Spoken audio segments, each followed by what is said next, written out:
ओम शांति।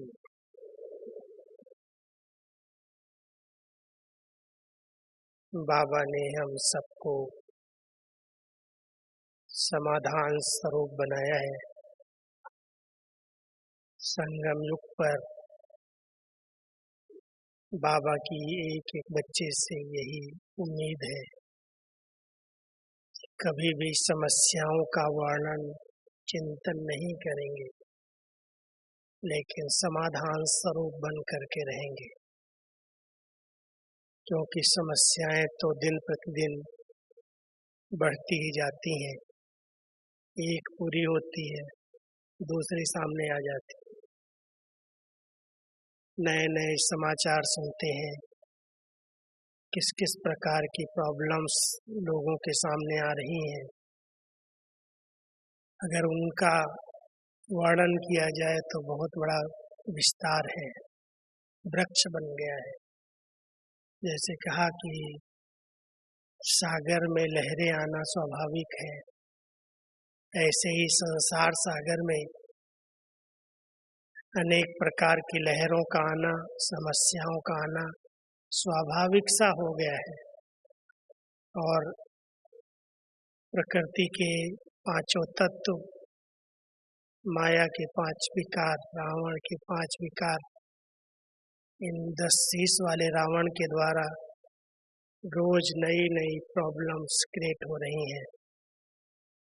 संगम युग पर जिनका साथी स्वयं भगवान सर्वशक्तिवान है, वो कभी भी किसी भी समस्या से डरते और घबराते नहीं है। कैसी भी बड़े से बड़ी बातें आ जाए, उनका कोई भी चिंतन और चिंता नहीं रहती। फिक्रात तो नहीं है ना कोई बात की आप सबको, क्योंकि 7-8 बातें मैं आपके आगे रख रहा हूँ जो समस्याओं को जन्म देती है। और बाबा ने उसके लिए ही हम सबको पहले से तैयार किया है। एक तो कई प्रकार की जो शारीरिक समस्याएं आती हैं, उसका कारण है कमजोर तन। कई प्रकार की बीमारियों का आह्वान कर देता। इसलिए तन के कारण, कमजोरी के कारण भी कई प्रकार की बीमारियां, कई प्रकार की समस्याएं उत्पन्न होती हैं। दूसरा, हम सब जानते हैं, अगर हमारा मन कमजोर है और कोई भी बातें आ गई तो बहुत जल्दी तनाव पैदा हो जाता। और उस मन की कमजोरी के कारण तनाव में आने से अनेक प्रकार की समस्याएं पैदा हो जाती। शारीरिक, मानसिक, पारिवारिक कई प्रकार की समस्याएं कमजोर मन के द्वारा उत्पन्न हो रही हैं। तीसरी तरफ नजर डालते हैं तो भटकती हुई बुद्धि स्थिर नहीं है, एकाग्र नहीं है, चंचल बुद्धि है। तो बुद्धि के अंदर भी कई प्रकार के उल्टे सुलटे ख्यालात आते और उसके कारण भी कुछ एक समस्याओं को जन्म मिलता है। ऐसे कई कड़े नेगेटिव अशुद्ध संस्कार आत्मा के बन गए, जिन संस्कारों के कारण कई प्रकार के पेपर आते हैं। जिन संस्कारों को हम मोल्ड नहीं कर पाते, उन संस्कारों के कारण भी कई प्रकार की समस्याएं क्रिएट हो रही हैं। और भावनाएं हर व्यक्ति की दूषित होती गई, दुर्भावनाएं बन गई। सद्भावनाओं ने दुर्भावनाओं का स्थान ले लिया। इसलिए जब किसी के प्रति भावनाएं गलत होती हैं तो उसका रिएक्शन होता है और वो भी एक समस्या उत्पन्न हो रही है। पारिवारिक समस्याएं भावनाओं की अशुद्धि के कारण पैदा हो रही हैं। कुछ एक हमारे पिछले कर्म हैं, जिन कर्मों के कारण ऐसे हिसाब किताब बने हैं, जिनको अभी सामना करना पड़ता है, वो समस्या के रूप में दिखाई देते हैं। तमोगुणी वातावरण है, व्यक्तियों का खान पान दूषित है, विचारधाराएं गंदी है। प्रकृति के इस तमोगुणी वायुमंडल के बीच में हम सब रह रहे हैं, वो भी कई प्रकार की समस्याएं क्रिएट कर रहे हैं। तो ऐसे समस्याओं के सागर के बीच में हम सब हैं, और उसके बीच में रहते हुए समाधान स्वरूप स्थिति हमारी रहे, कभी भी समस्याओं का वार न हो, सदा विजय का अनुभव हो, उसके लिए हमें कुछ प्लान करने होंगे। आज मैं आप सबको कुछ ऐसी प्लानिंग दे रहा हूँ जिससे आपकी स्थिति, समाधान स्वरूप स्थिति बहुत सहज बन जाएगी। क्योंकि बाबा ने हम सबको कहा है कि बच्चे, जैसे समस्याओं का आना निश्चित है, ऐसे ही आप ब्राह्मणों की विजय भी निश्चित है। कभी भी आप ब्राह्मणों की हार नहीं हो सकती। आप विजयी थे, विजयी हैं, विजयी बन करके रहेंगे।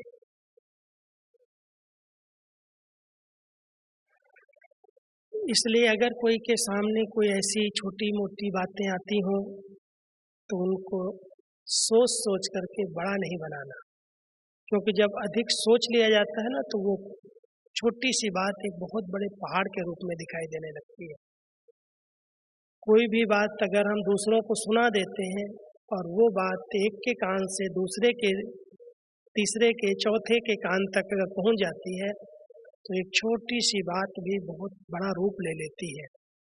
इसलिए बाबा ने हम सबको इस बात की मना की है कि बच्चे, कोई भी बात आती है, किसी भी प्रकार की प्रॉब्लम आती है, उसे अधिक सोचो नहीं, उसका वर्णन और चिंतन अधिक नहीं करो, उसके उपाय खोजो, उसके लिए क्या मुझे करना है, उसके लिए मेरी सुरक्षा का कवच क्या है, उस पर ध्यान दो। जैसे आज आप सब सुन रहे हो, भारत के अंदर, विदेशों के अंदर वायरस इतनी तेज गति से फैल रहा है। क्या ये सब बातें हमें बाबा ने पहले नहीं सुनाई हैं? बाबा ने तो हम सबको पहले से ही सतर्क कर दिया है कि बच्चे, एक दिन ऐसा आएगा जो आप हवा, शुद्ध हवा भी नहीं ले पाओगे। भोजन होगा, पानी होगा, हवा होगी, लेकिन प्रयोग के लायक नहीं होगी। तो सब प्रकार से जहरीला हो जाएगा सब कुछ। तो जब हम सबको बाबा ने इन एडवांस सब बातें बताई हुई हैं, तो क्या हम सब ने उस पर विचार किया है कि अगर ऐसी कोई प्रॉब्लम्स आती हैं तो उसका मुझे सामना कैसे करना है, उसको मुझे किस विधि से पार करना है? क्योंकि बातें तो दिन प्रतिदिन बहुत बड़े बड़े रूप में आ रही हैं, और बाबा कहते हैं जितना कलयुग अपनी चरम सीमा पर पहुंचेगा उतना हर क्षेत्र में अति होगी। अति के बाद ही अंत होगा और अंत के बाद आदि होगी। एक बार आपको मालूम होगा, हमारे पास अपने देश के जो राष्ट्रपति थे अब्दुल कलाम जी, उनका एक विजन था। वो कहते थे 2020 तक भारत को स्वर्णिम भारत बनाना है। तो बाबा के सामने आए थे, बाबा को अपना विजन सुना रहे थे, बाबा कुछ इसका हल बताएंगे। तो बाबा बहुत मुस्कुरा करके बोले, बच्चे, तुम्हारा बहुत अच्छा शुभ संकल्प है और स्वर्णिम दुनिया तो आनी ही है। अब वो बहुत खुश हो गए, भगवान भी हमें सर्टिफिकेट दे रहा है हमारी प्लान को। लेकिन बाबा ने उसके पीछे 2 लाइन बोल दी। अब उस व्यक्ति ने कहाँ तक समझा, लेकिन बाबा ने कहा, बच्चे, पहले हर क्षेत्र में अति होगी और अति के बाद उसका अंत होगा और अंत के बाद फिर सतयुग की आदि होगी। बहुत गहरा इसके अंदर रहस्य है, राज भरा हुआ है। क्योंकि इस कलयुग में जब तक कोई भी चीज में अति नहीं होती है तब तक उसका अंत समाप्ति नहीं होती। तो जितनी भी समस्याएं दिन प्रतिदिन हम देख रहे हैं, बाबा कहते तो कई गुना और बढ़ने वाली है, ये घटने वाली नहीं है। क्योंकि अति में जाने के बाद अंत होता है। इसलिए कोई भी बातों से डरना नहीं, घबराना नहीं, सिर्फ अपने लिए एक सुरक्षा कवच तैयार करो। बाबा ने हम सबको बहुत अच्छे अच्छे सुरक्षा कवच पहनाए हैं।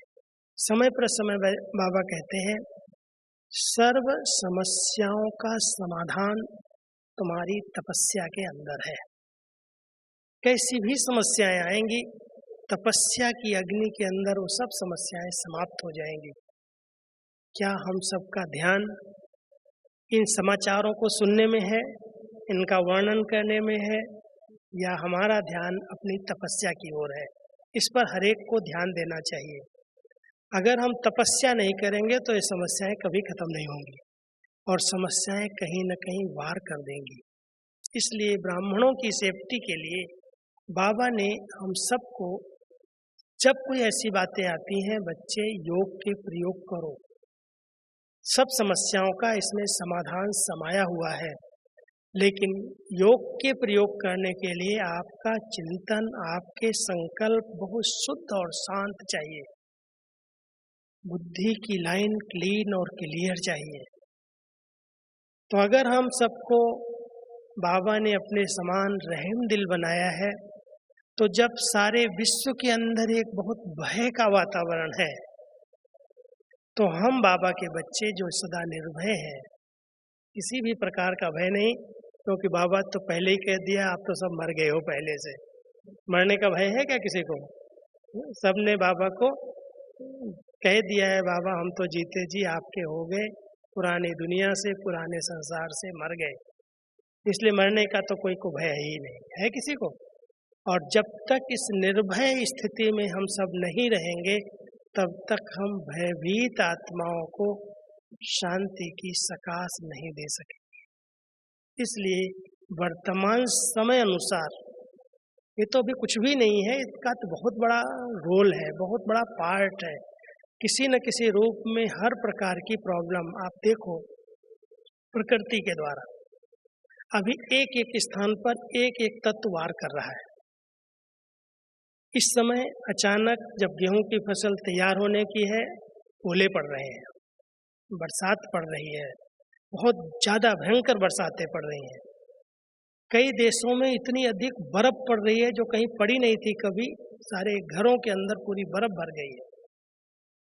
अमेरिका जैसे में इतना बड़ा तूफान आ गया है जिसमें हजारों घर बेघर हो गए लोग, इतने लोगों ने शरीर छोड़ दिया है।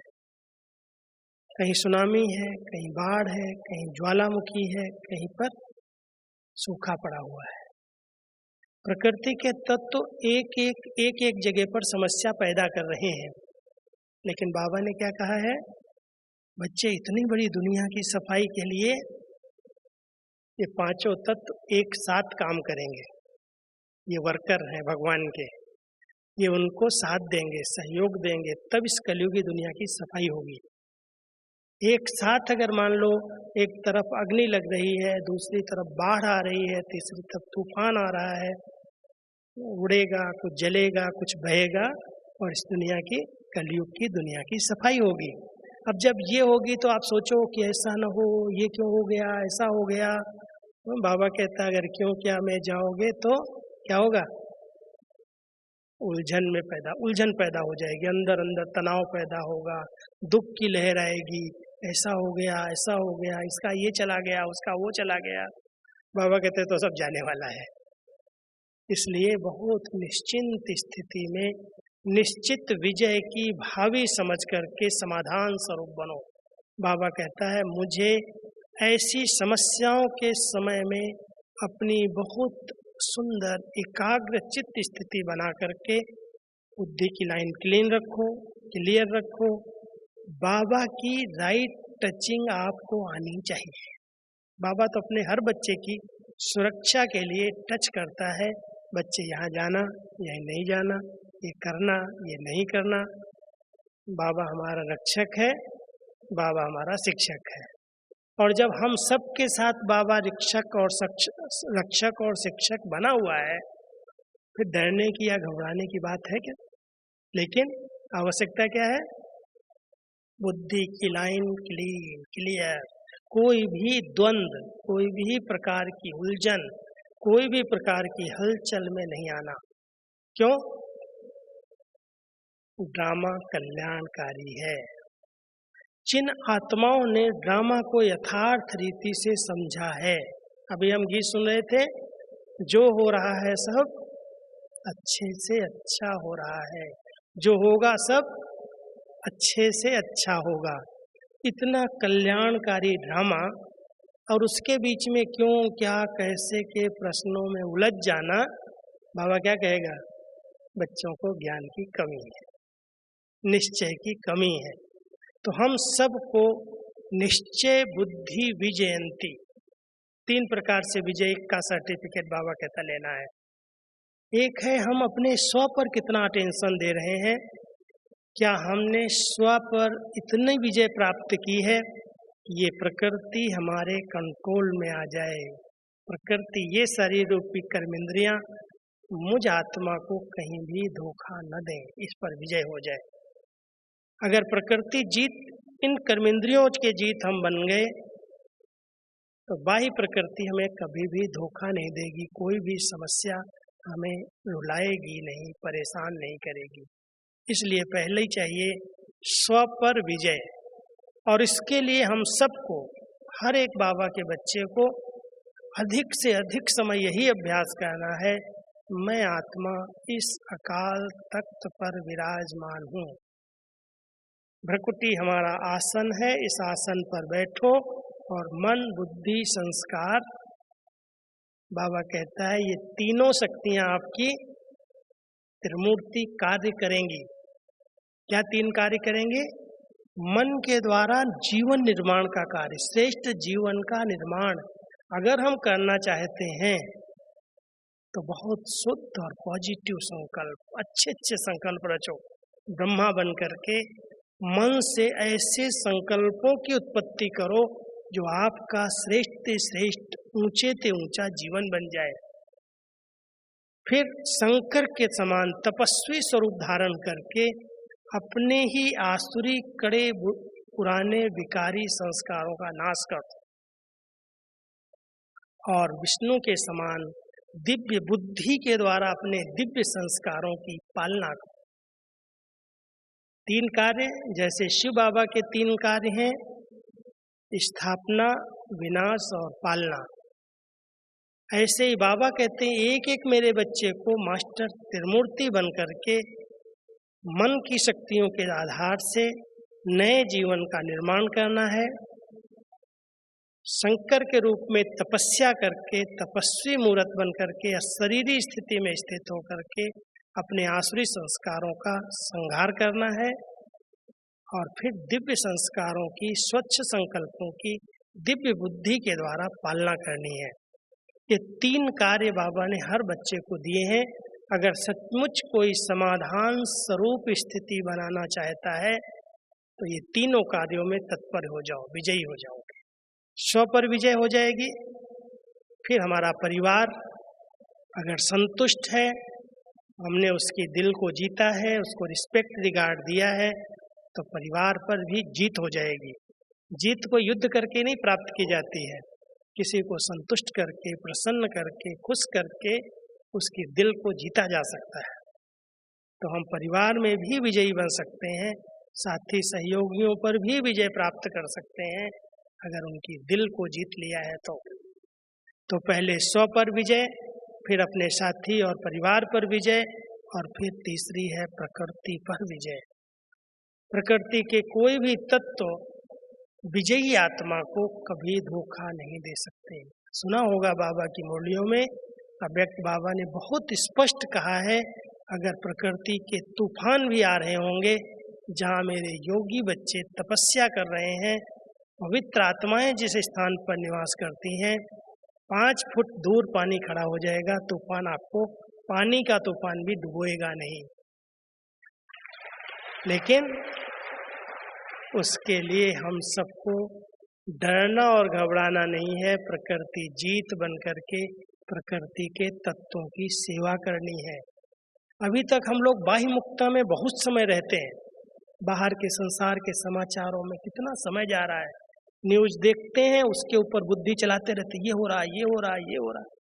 अरे बाबा कहता है ये तो सब होना है, तुम क्यों इनमें चिंतन में जा रहे हो, क्यों क्या के प्रश्नों में उलझ रहे हो, खुद भी उलझ रहे हो, दूसरों को भी उलझा रहे हो। इसलिए कभी भी इन बातों में अधिक न जाना, ये संसार तो अभी बाबा कहता है गया कि गया, इसलिए इसमें सब प्रकार के पापों की अति है, और जब पाप का घड़ा भरता है तो फूटता ही है, कोई रोक नहीं सकता उसको। इसलिए बाबा कहते हैं मेरे बच्चे समाधान स्वरूप स्थिति में रहो, पहले तन पर ध्यान दो। छोटी छोटी बातों में जल्दी जल्दी बीमारी अगर आ रही है, माना आपने अपनी दिनचर्या पर ध्यान नहीं दिया है। कोई पुराने हिसाब किताब, कड़े हिसाब किताब पिछले जन्मों के रहे हुए हैं, अगर वो कोई ऐसे रूप में आते हैं तो कहते हैं तो कर्जा उतर रहा है, हिसाब किताब पूरा हो रहा है। लेकिन मेरे अलबेलेपन के कारण समय पर हम सोते नहीं हैं, समय पर हम उठते नहीं हैं, समय पर हम भोजन नहीं करते, समय पर हम अलबेले होकर के इधर उधर टाइम वेस्ट करते, शरीर पर जरा भी ध्यान नहीं देते। जबकि डॉक्टर्स हमेशा कहते हैं 2 बातों का ध्यान रखो अगर शरीर को स्वस्थ रखना है तो। एक, कुछ समय एक्सरसाइज जरूर करो, व्यायाम। दूसरा, परहेज। अगर कोई परहेज से चलता है, खान पान की परहेज है, फुल कंट्रोल है अपने आप पर, जो आया खा लिया, जब आया खा लिया, तला गला खा लिया, तो कई प्रकार की बीमारियां अपने आप प्रवेश कर जाती हैं, छोटी मोटी। इसलिए तन को भी अगर हम स्वस्थ रख करके चलें, तन के लिए थोड़ा समय, आधा घंटा 20 मिनट भी एक्सरसाइज करें और सारे दिन खान पान की परहेज करें, समय पर इसको नींद कराएं, समय पर उठें, आलस से मुक्त बन करके रहें, तो शरीर भी हमें साथ देगा। और जिसका शरीर ठीक है उसका योग लगता है, नहीं तो योग नहीं लगेगा।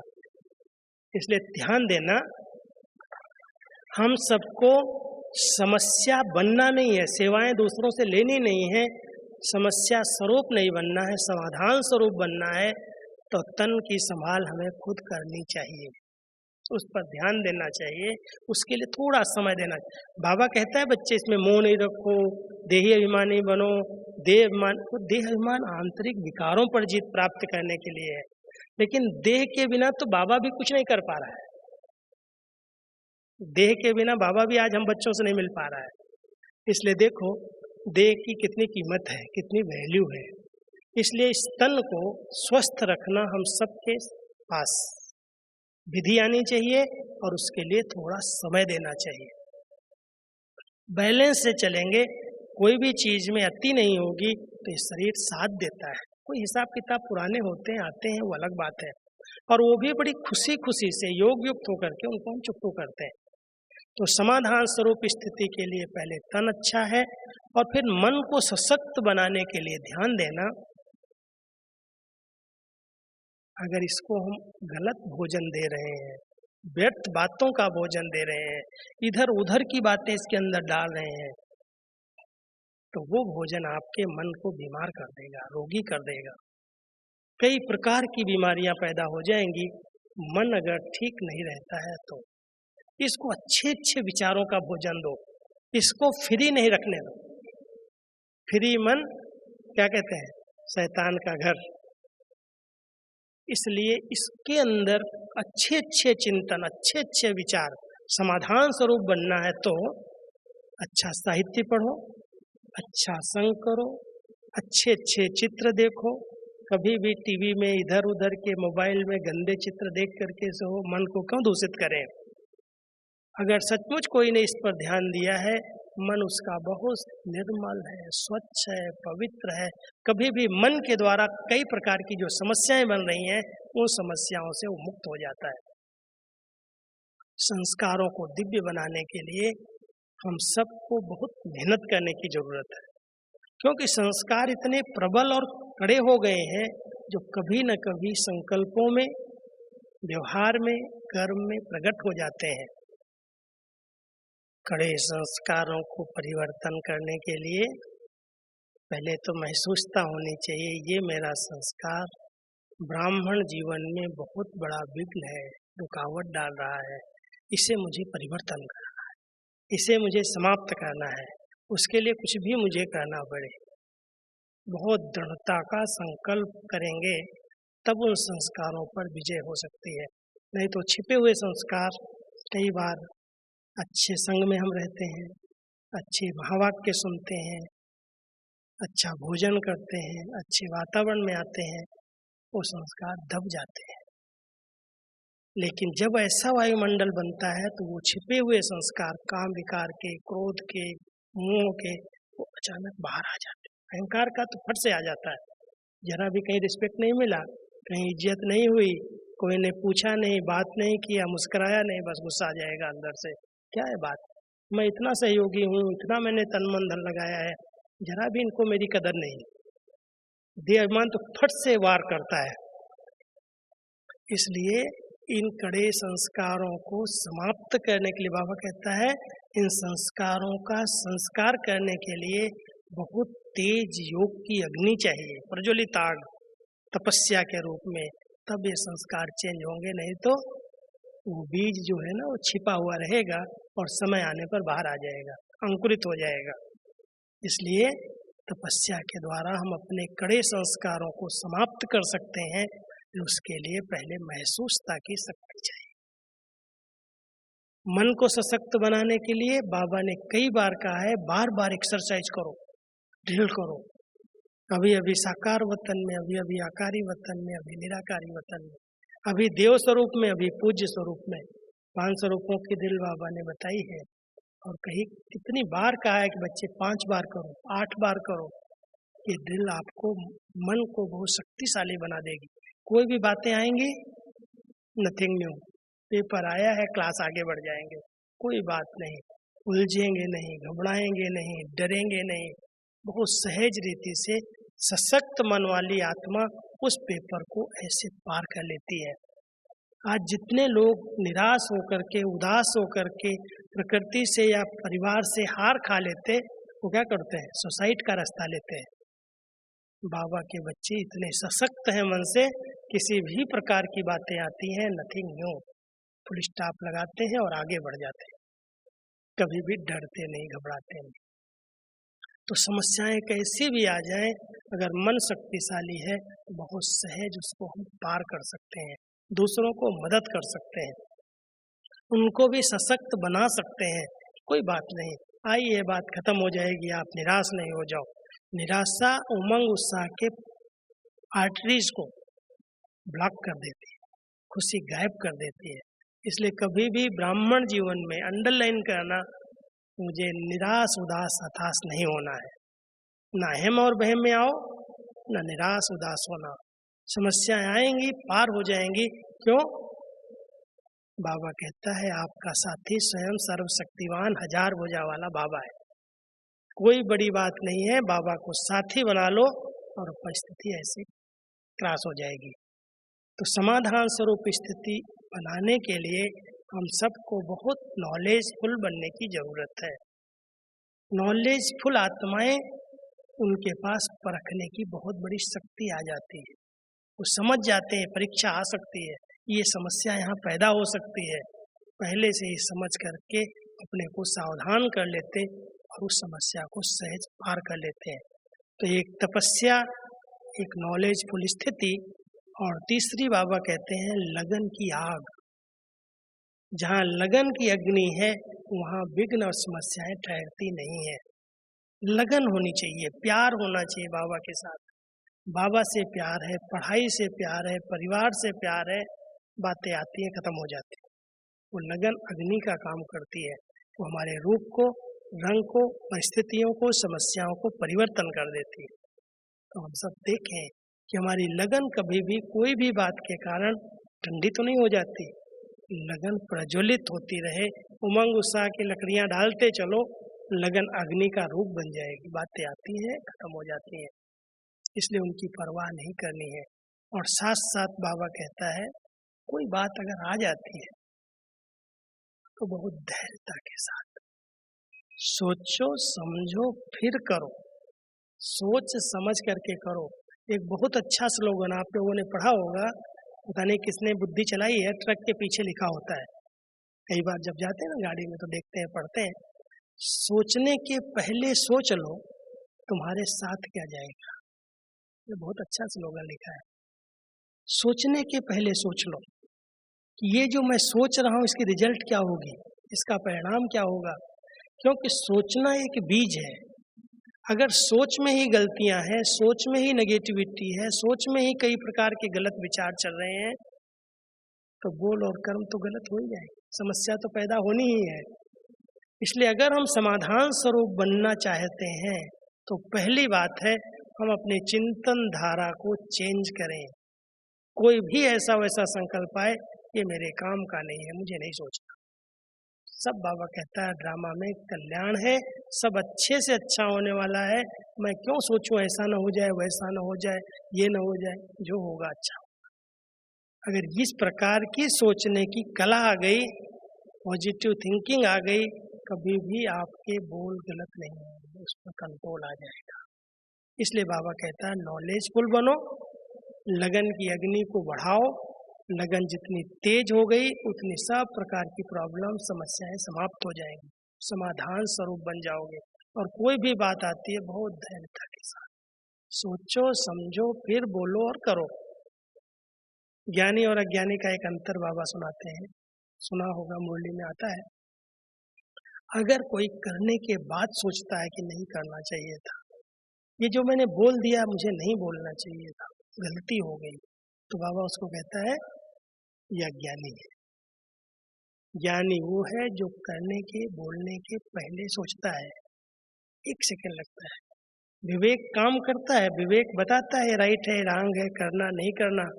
लेकिन कई बार हम लोग विवेक को दबा देते हैं, विवेक को खून कर देते हैं, कहते नहीं, मन और कर्मेंद्रियों के कंट्रोल में न होने के कारण हम कर लेते हैं और करने के बाद फिर पश्चाताप होता है।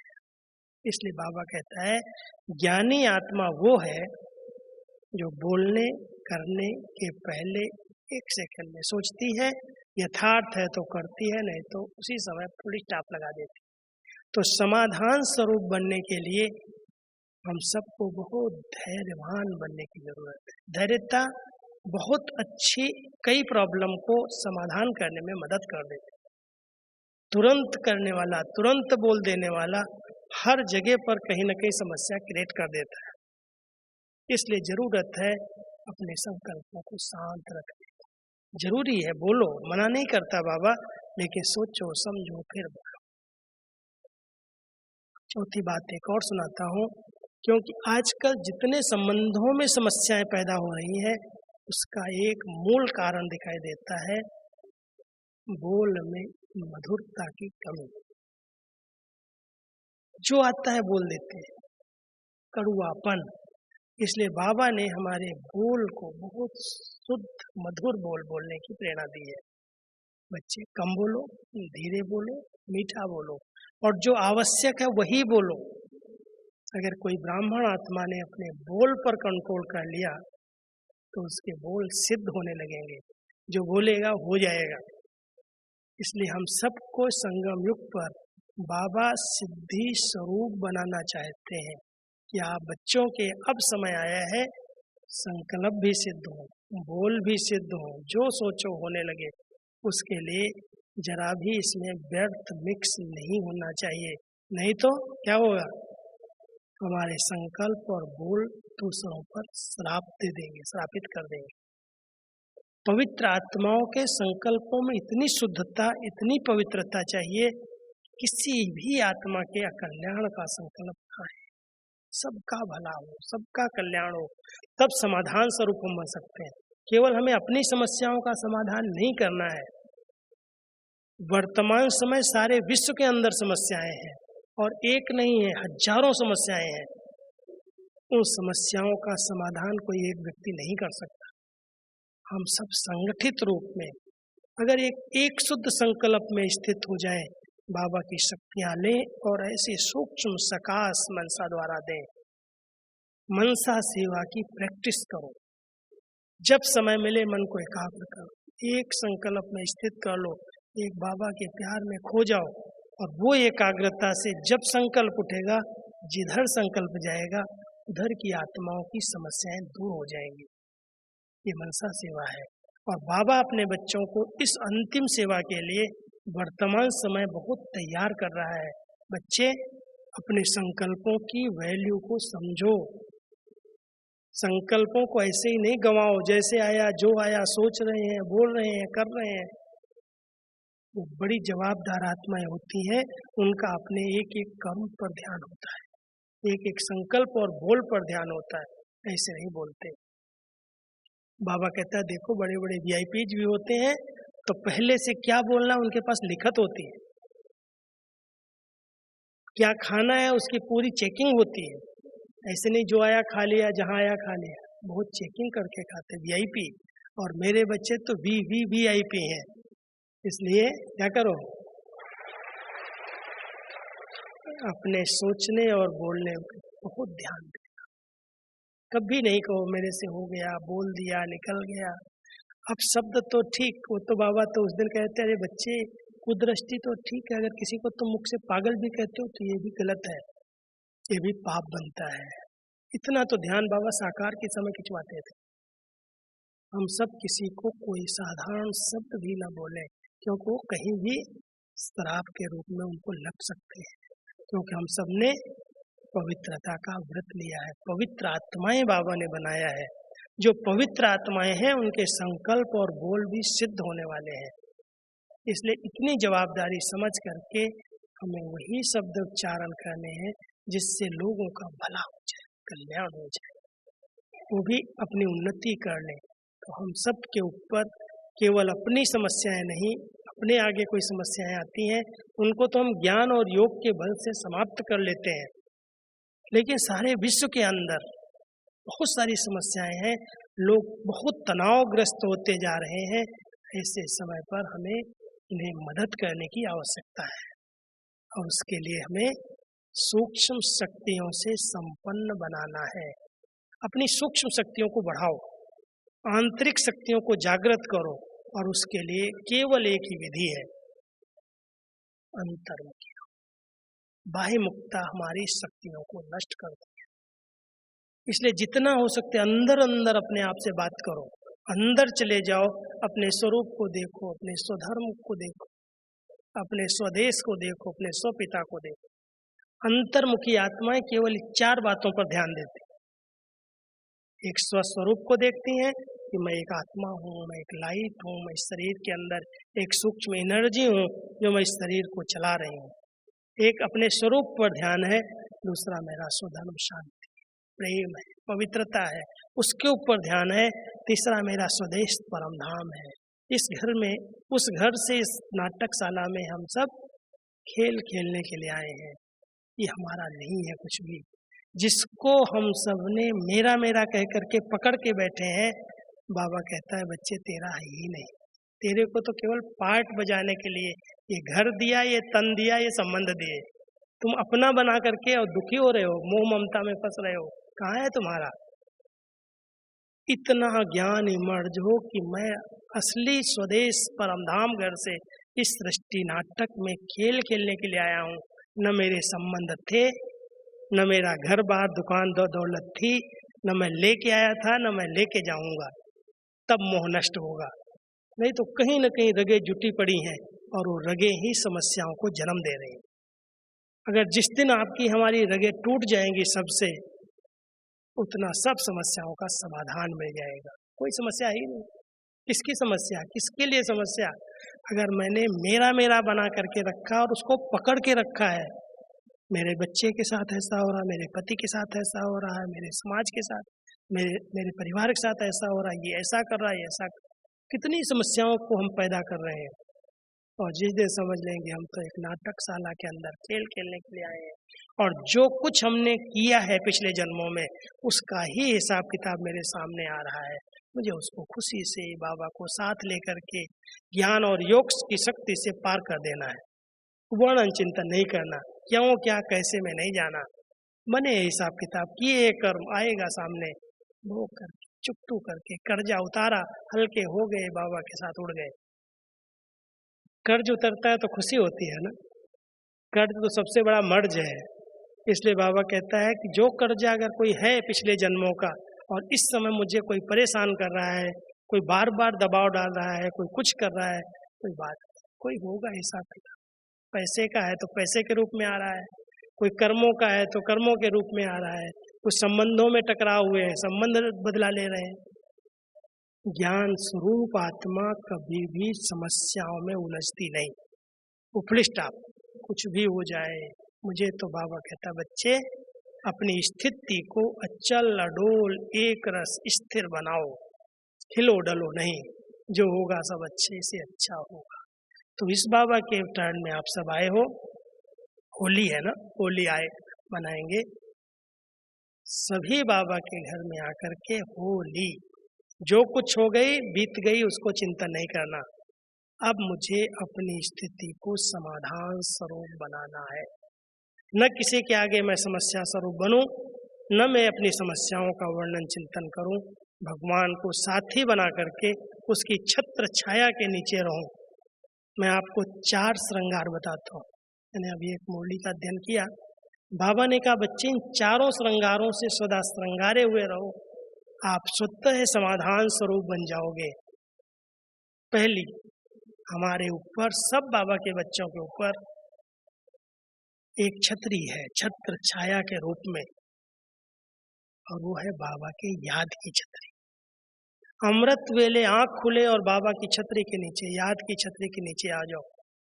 सवेरे आंख खुलते ही अनुभव करना कि बाबा का वरदानी हाथ छत्र छाया के रूप में मेरे मस्तक पर है। मैं उसी छत्र छाया के नीचे चल रहा हूँ, खा रहा हूँ, कर्म कर रहा हूँ, सब संबंध निभा रहा हूँ, लेकिन मैं छतरी से 1 मिनट भी बाहर नहीं निकलूं। कोई कुछ भी नहीं कर सकता।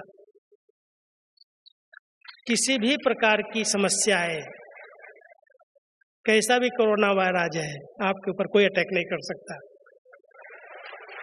क्योंकि आप बाबा की छतरी के नीचे हैं।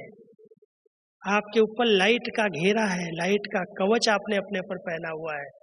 कोई भी इफेक्ट पहले लाइट के शरीर को डिफेक्ट करता है, फिर शरीर में प्रवेश करता है। जिसका लाइट का ओरा ब्लैक है, डैमेज है, उसके ऊपर सब बीमारी अटैक करती है।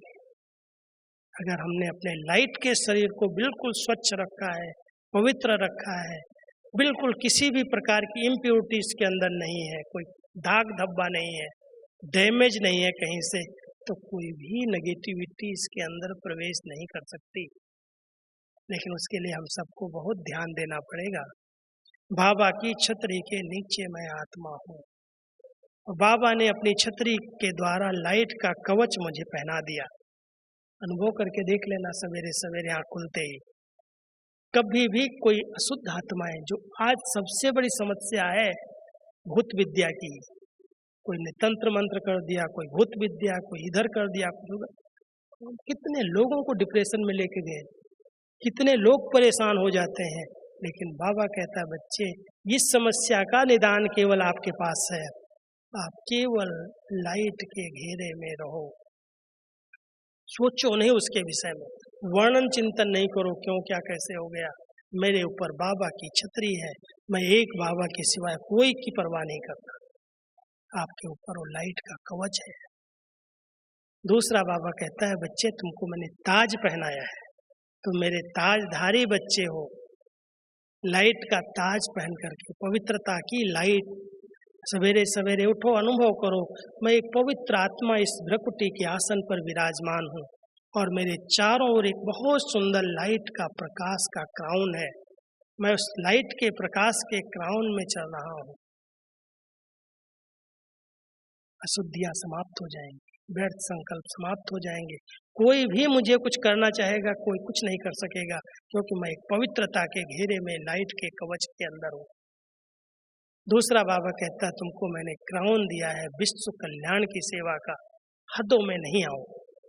हदें समस्या पैदा कर रही हैं, जहाँ हदें नहीं है, बेहद में जो रहता है वो समस्या का समाधान कर देता है। हम समाधान स्वरूप बन जाते हैं। विश्व कल्याण की बेहद सेवा के लिए मेरा तन है, मेरा मन है, मेरा धन है।